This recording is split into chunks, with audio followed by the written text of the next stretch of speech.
मित्रांनो, सोशल मीडियावर लाखो रील स्टार नाचताना दिसतात, पण महाराष्ट्रात असा एक तरुण आहे ज्याचा फक्त एका व्हिडिओमुळे अख्खी सिस्टीम हादरते.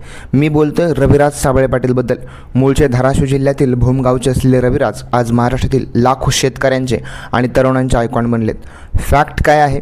फेसबुक आणि इंस्टाग्रामवर त्यांचे लाखो फॉलोअर्स आहेत.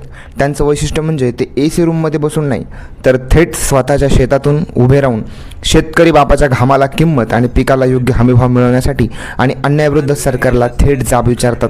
पण मित्रांनो, खरं बोलण्याची एक किंमत मोजावी लागते. अनेक मोठ्या राजकीय नेत्यांवर आणि व्यवस्थेवर थेट तिखट टीका केल्यामुळे आज ते प्रचंड वादातही सापडलेत. नुकत्याच त्यांच्यावर पुराव्याशिवाय आरोप केल्याचा गंभीर ठपका ठेवून अनेक ठिकाणी गुन्हे दाखल झाले, पण त्यांनी त्याला उत्तरही तसंच दिलं.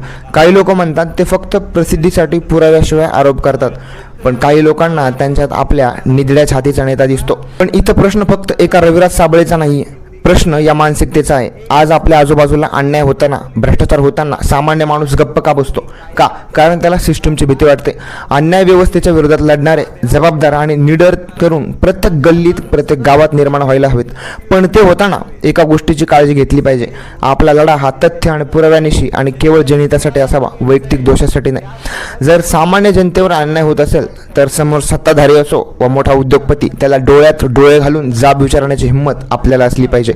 तुम्हाला काय वाटतं? रविराज साबळे पाटील जे करतात ते योग्य आहे का? आणि महाराष्ट्राला अशा निडर तरुणांची गरज आहे का? मला खाली कमेंटमध्ये नक्की सांगा आणि व्हिडिओ शेअर करा. जय महाराष्ट्र.